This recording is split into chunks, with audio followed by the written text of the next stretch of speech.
Well, I'm in Boston right now. This is Charles Moscowitz, and my guest is Tommy Breedlove. He's the author of Legendary, coming out of, I think you're in Atlanta, right, Tommy? I'm in Atlanta today. I normally live on Delta Airlines, but today I'm in And there you Atlanta. go. Okay, so you're quite well. Right now, no one's living on Delta Airlines. Indeed. So anyway, but you've got a very. I just want to, before we get into the content of your book, you've got a really interesting backstory. You've had ups and downs, and in a way, that's very interesting because someone who's experienced failure is in a better position to understand what success is.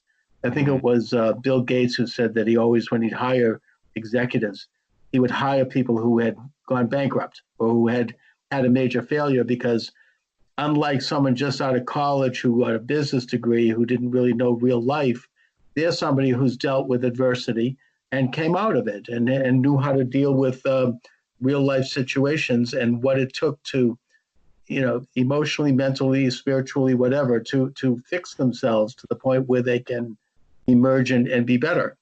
So you strike me as that type. I mean, you were incarcerated as a young man. You then became a very big success in finance, but yet you weren't connecting that to your own personal life, in which Mhm. led to some kind of a breakdown. Then you basically developed an integrated personality where you could be successful, but at the same time live a truly heroic and self-directed life. So, let's find out what makes you tick. Oh, absolutely, brother. Do you want me to share a little bit of my backstory to get a little more in depth of how Please. what that? And I'll do it pretty quickly too. So I grew up in South Atlanta, near the airport, actually. Hmm. Dad was a mechanic at Delta. Mom worked a lot of part-time jobs. Really hardworking, solid, blue collar, good roots part of the world. Unfortunately for me, I grew up with a lot of abuse and violence inside the house and some outside of the house. There were some racial tensions and some other things that were happening in that particular part of the world back in the Hmm. 70s and 80s. And so the worst thing that happened to me is I become what I hated. So over time, as a young man, slowly but surely, I became that angry, violent type. It's kind of the apple didn't fall from the tree, for lack of a better word. And Right, so I at guess. 18 years old, I was planning on being the first person to go to college in my family. Had a full ride to the University of Georgia, half a ride to the University of Miami down in Florida, and some other colleges. And instead, committed a violent crime and was looking at 7 years in prison, Oh, two yeah. felonies. Not good, brother. And No, no, so no, no. And it's it not seems good. like you screwed up just at the moment where you were about to Get get, out. yeah, to take off, which is To- interesting right there. Totally. Yeah. And then so some amazing things. So luckily, it was dropped to two heavy misdemeanors. I was sentenced because, once you have that felony, it's hard to overcome that the rest of your life. So it was dropped to two heavy misdemeanors. I actually was sentenced to 2 years with one suspended, but spent my 19th birthday incarcerated. Here's Hmm. a cool part of the story that I'm happy to share now. Yeah. Is a 45-year-old African American gentleman, and that's very unusual in incarcerations. People don't cross racial lines; it's very cliquish among racial lines. Hmm. But this man, this great man named Tony, saw something in me. Saw he loved me when I couldn't love myself. He mentored me, held me accountable. Said, "Look, brother, look." He called me young blood. Look, young blood, you're not going to be a revolving door in this system.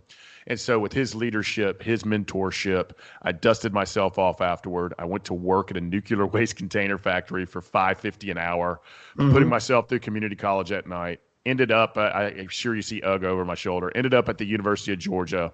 So I went from jail to a nuclear waste container factory to UGA to Deloitte and Touche in 3 years, Oh, which is the what, consulting firm. Yeah, you which bet. is Huge. which is now I think the largest financial consulting and public accounting firm in the world. Yes, it's enormous.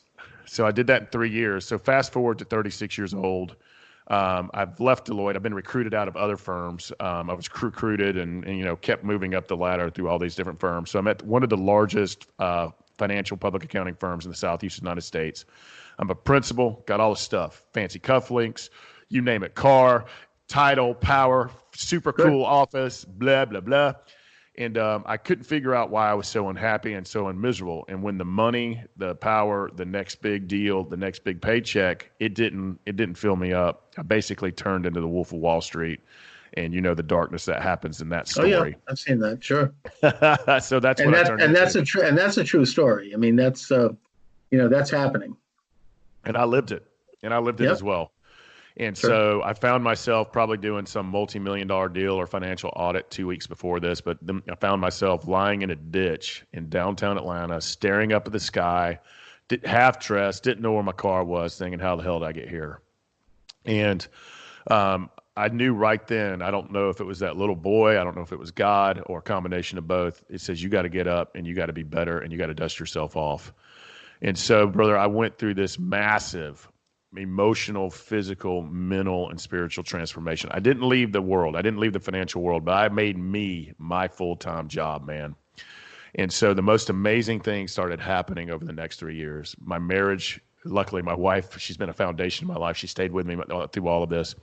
My marriage became the best it's ever been. The negative influences and friends disappeared out of my life. My network, my friendships, they started going up 5, 10x. And then in my professional life, man, I went from junior partner to senior partner to international practice leader to elected to the board of directors. At 39 years old, there I am at the top of the game. I'm a senior partner, equity holder, and a board member just by being a better man, a real leader, a man of integrity, a man of accountability, a man of actions. No longer the tough guy, cool guy, important guy, those fake masks that we wear. But I was just living my life. And so there I am at the top of the game. And this is when things started really shifting for me, is that all of these entrepreneurs, corporate executives, lawyers, bankers, accountants, some politicians, my network really, my professional network started reaching out to me and said, look, man, you didn't give up your drive. You didn't give up your ambition. You didn't give up your integrity. Your relationship's best there ever was. You've got peace of mind and balance in your life. What drug are you taking? How do you do it? Give it to me, man. I want that. And I was like, look, it's a lot of work. And so that's when my book, Legendary, which has now become a USA Today and Wall Street bestselling book. I'm super excited about that. That's amazing. But this is the playbook, literally, that changed my life, transformed my life. I didn't want to give up my financial confidence, my ambition, my drive, but I wanted to have a whole list. I wanted to have it all in life. I wanted to be happy and peaceful and successful. And I'm a big believer that we can have it all. I don't like the victim mentality. I don't like the entitled mentality. I just think if we're accountable, we work hard, great, and we rewire our brains, hearts, and minds to believe we're good enough. We have. And so I literally, at the top of my game, I remember this on Valentine's Day, I called my wife and said, I'm going to sell my equity in this firm and resign. And I was the 65% breadwinner of the company. Wow. I was like, I've got to I'm being called to be a coach, to be a mentor. So I do a lot for entrepreneurs, executives, ambitious people who want better relationships, who really want to be the master of their business, money, and mindset and relationships with their significant others and family. That's my cup of tea. And so about the 50th or 100 guy, whether it was in a mastermind format, a one-on-one coaching format, me on a stage or group coaching, I realized this playbook that changed my life is literally changing their lives. And so that's when I decided to write the book, Legendary. And it is my pinnacle thing in life. I'm so proud of it. It's something that I think right now during this COVID nonsense it's a necessity, not a luxury, because we've all got fear. Our businesses are struggling. Politicians are at their throats more than they've ever been. There's a lot of nonsense in the media. There's a lot of fear and division. And so for me, books like this that help us conquer our time, find purpose, master our mindset, and develop better relationships and build toward financial confidence and freedom. These are the books. These are the teachings that are necessary at this time. So I'll stop talking now. That's my story, brother. No. It's a perfect book for the COVID-19. Now that we're all cooped up inside, we have a chance to think about our lives, to think about our relationships, get to know the old ladies, so to speak, get to know the kids. It's self-sufficiency.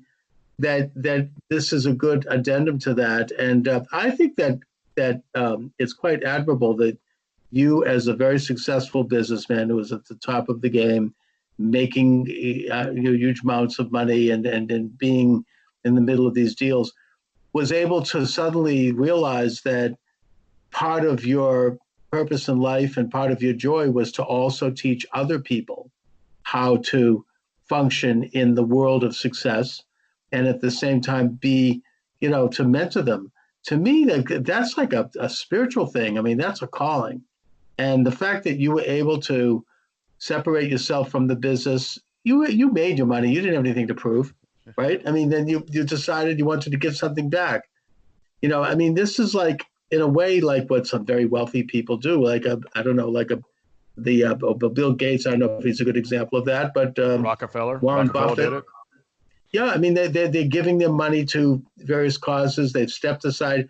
In my opinion, that's what President Trump is all about. I know you don't maybe get into that, but he made his money, he made his fame, he had everything he wanted, he had a great family. He decided at his age, he was like nearing 70, that he wanted to get something back. He wanted to do something for the country that set the stage for his ability to become successful. And I see you as being part of that. And I think that's amazing. I mean, to me, that's a great gift. Thank you, man. It's to be mentioned in those names is quite humbling, and I'm super grateful for that. It is. It took a lot of courage. I'm not going to tell you I didn't have some demons and insecurities to overcome to walk away at the top of the game. A lot of us ambitious, driven people get our validation from our jobs and what we do in this world, and I was no exception to that. But you said something that was there's two things that I am so passionate about this work because I'm called to it. It literally transformed my life in every single facet. I mean, I can't, it's hard for me to explain how different my life is from that world to this world, from happiness to success to fulfillment to giving and serving and being called, like you said. So it is a calling for me. It's a passion. It is my purpose in life. I believe we all have a purpose in life. I believe it changes depending on our season of life. You just mentioned President Trump. He was a businessman, a real estate developer, but I think his purpose changed, his calling changed, and he wanted to change politics. And so I think our purpose does change depending on the season of life. Right now, this is it for me, brother. And candidly, I hope I can say this on some level. I'll say it this way. So I'm not sure. I'll say it this way so it's appropriate. I'm angry. I'm angry that so much I see amazing, beautiful, successful, impactful humans. And I work with mostly entrepreneurial, I work with business people. That's typically, I spend 50% of my time in business and 50% of my time money in business, and then 50% of my time helping them build better relationships, networks, customers, family, significant others. But I'm angry at how many people I see and how much of this world we compromise little bits at a time. It's like death by 1,000 cuts, whether it's our relationship with our wife, our kids, our business, our leadership, big integrity breaches. I'm in the purpose and pain business. So I hear and see it all, and I have no judgment. But I'm angry, and I want to be a force for love and goodness and light in this world and say, look, you can be successful. You can be financially free, but you can do it with integrity, class, and not destroying everything around you as well. And so that's what I'm all about, my friend.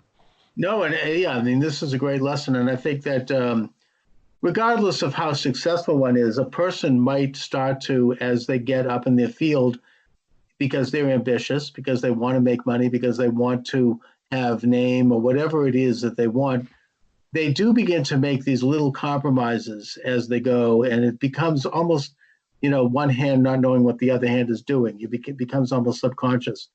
And it grows in time because it's based on dishonesty. And that you can start to compromise situations in your marriage and with your children and with your personal life, and you become empty. And, it's sort of like the question is, how do you actually get to your ambitions while at the same time developing a strong personal life, an inner life, a spiritual life? I think of Viktor Frankl, the psychologist, called it The Inner Life, from the Man's Search for Meaning. It's a very good book. Oh, my God. There you go. Top 5 book. It should be required. And I don't like the word should. It should be required reading in high school. I agree. And he went through the Holocaust. I mean, he was in a concentration camp. And he talks about the different things he drew from to survive that. And a lot of it had to do with just that he had a very well-developed inner life.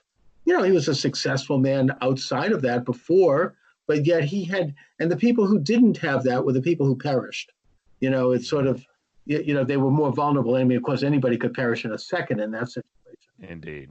But, he would take a moment to view nature, even if it was looking out the window of a train that was taking him to Auschwitz. He would view the skyline. He would view something outside of himself as a way to connect. He also used humor in the situation that was hardly funny, and these different skills that he developed to cope with the situation and then bring to what he developed, which was logotherapy.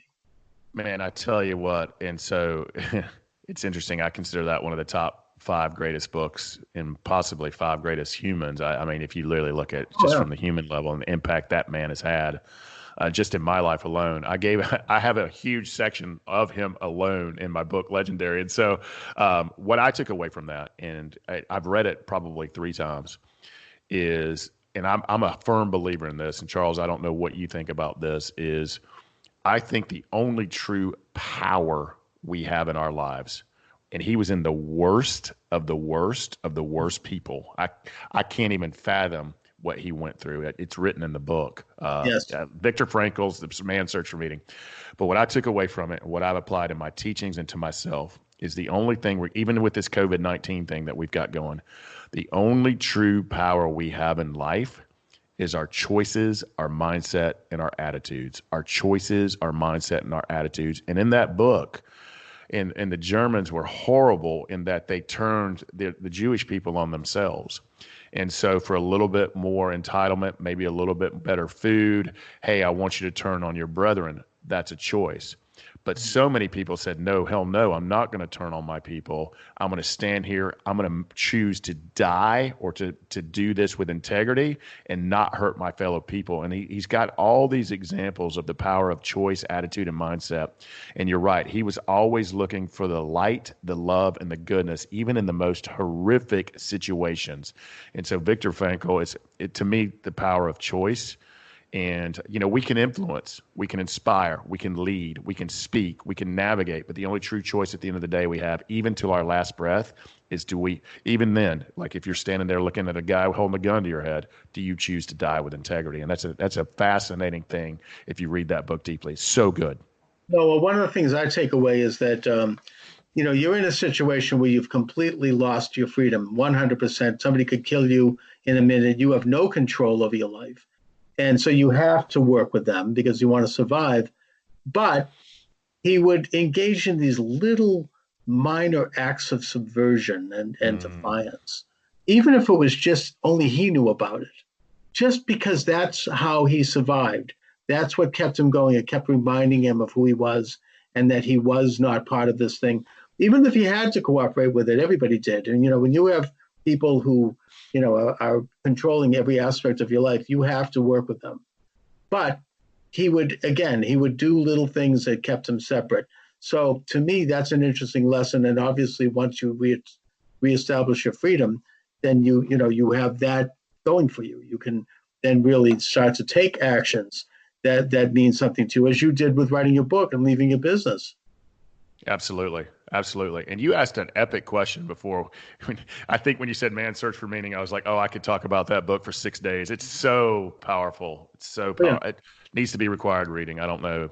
Whoever listens, I know you've got a big following. Please make this required. Yeah, no, I'm a big fan. Please make it required reading for everyone, especially in your family. But you asked a great choice is how do we live with our integrity, with keeping our ambition, with keeping our drive, with wanting more. And I think us as Americans and us in free capitalistic societies, our desire for more and better makes us more innovative. It makes us powerful. Our desire for freedom, I think it's a beautiful thing. But for me, it starts to me with who you surround yourself with. If your inner circle, I call it my inner board of directors, they hold me accountable to my value systems. If I start getting off the tracks, they kick me in the face and then they pick me back up. But I'm a fan of you have to surround yourselves with people that you love and trust, who love and trust you, who want the best for you. They're not jealous of your success or envious of you. They just want the best of you from love. They hold you accountable. They guide you. They mentor you. And so to me, that's a huge part. And my second thing I would say is we don't do this enough. And I'm talking about your emotional fortress, your mental fortress. And what I mean by mental fortress is we all have those voices in our head that what if they know my deepest, darkest desires? What if they figure out I don't know what I'm doing? And that little voice that says we're not good enough. There's tools, simple tools and tactics, et cetera, that we can start minimize that voice and start maximizing that I believe in myself. I'm good enough. I'm valuable. I'm worthy. I'm enough. And I'm talking about some of the baddest dudes around come into my office. I mean, men's men, and they still struggle from that mindset. And let me tell you what else they struggle with. As men, as powerful men, unconditional love for ourselves. We can give love, but it's super damn hard for some of us to receive love. So to me, every single day, brother, and I am adamant about this, and I require, whether it's my mastermind clients or my one-on-one clients, I require them. They have to spend a minimum of 30 minutes or an hour today investing in themselves, small things, just to be a little bit better. Build that emotional fortress, that mental fortress, the physical fortress, and spiritual fortress, so that we can go out and serve and be as strong as possible, because it's not if life happens, it's when. You know, the pain, the tragedies, the deaths, the sickness, the COVIDs, the natural, it just happens. But if we just a little bit of time each and every day with some small basic tools, we prioritize ourselves so that we can go serve others. That is how you start not compromising your integrity and value systems, because you have people holding you together and you're doing the work every single day. And you can't build physical muscles if you're not working on them. Same thing goes with your mental, spiritual, and mind muscles. And finally, I'm a big believer in this. I think work-life balance and balancing of time is nonsense. I really do believe it's nonsense. However, I think Bill Gates, Donald Trump, Warren Buffett, they have the same 24 hours in the day we do, and probably higher demands on their time, much higher demands.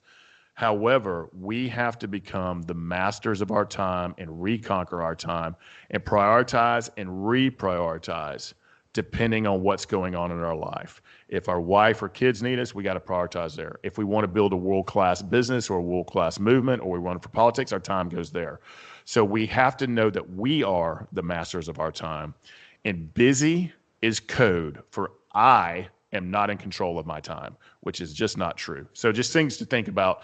That's ways that we keep this train on the tracks, and so that we don't have these big integrity breaches like you see at Enron and others. Mm-hmm. And here's the thing I've noticed too. I want to say this because I work with a lot of entrepreneurs. There is a lot of, I'm not going to say who they are. There's a lot of people out there that say that business and corporations are bad. That's nonsense. Only a small percentage, very small percentage. And that's what we blast all over our media. Let me tell you, every single one of my clients, whether in a mastermind or one-on-one, here's what they started with me. Tommy, this is tough times. We've lost a lot of revenue. We've got big decisions to make. I want to save my company and save my employees. Let's dig in, and how do we do it? That's where 100% of the people who contacted me, their business and their people, how can we do the best for them? Let's brainstorm together. How do we overcome these financial consequences? How do we invest back in? What can we do to keep, because they consider, it's called a profit burden. They consider they're just as important as their family and their children. I have these lives in my hands, and some of the guys I deal with, 4 or 5, some of the guys I deal with, 1,000. But they take it very serious. These are men of integrity and women of integrity, and business is a force of good. So whoever out there is telling you that business is bad, stop listening to them. That's just ideology. I mean, they don't know, and these are usually people who know nothing about business. Right, academics. Obviously, 99% of corporations and businesses are well-meaning and are good, and they're offering a product or service. They care about their employees. They're made up by their employees. They care about their owners and their stockholders.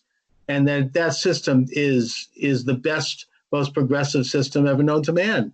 The development of these big companies that can create things and create wealth and create products and help people. So, that's just ideology. But I like what you're saying about having a team of people around you, both professionally and personally, that are people you can trust, that are people that are good at what they do, and that are people that you're in sync with.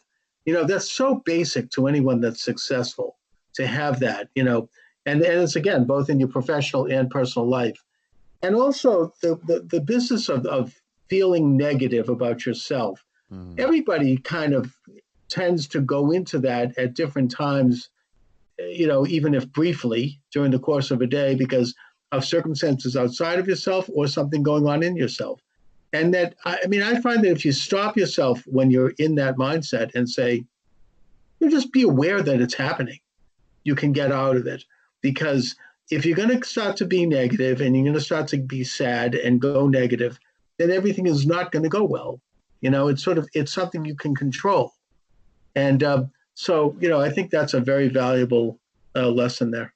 That's a huge lesson, Charles, and that's a powerful statement you just made, my brother, because so the first thing you said is super, super powerful.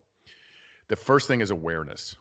And so if you start, and I'm going to give you a simple tool, by the way, like a really easy tool that helps me, and it helps a lot of other folks as well. I use the word folks. I'm from the Southeast United States.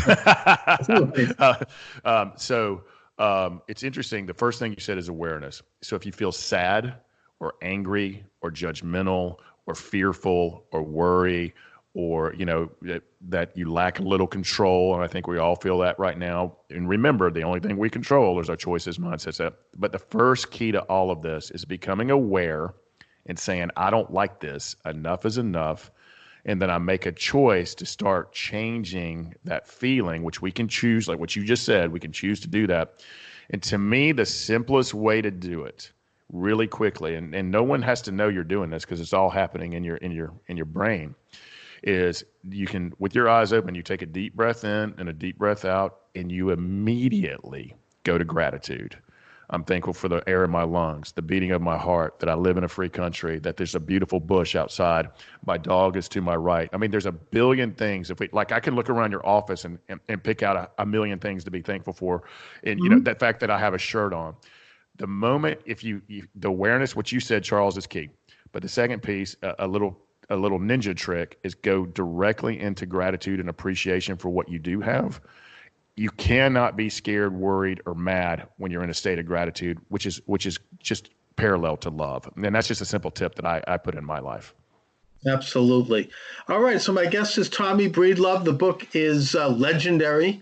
Tommy, let my listeners know where they can get more information about you and about your book and about any websites you'd like to impart. I certainly will put those up also on the YouTube show. Totally, brother. And so for me, the reason we picked legendary is in a world of self-promotion, if we call ourselves legends, the people laugh us out of the room.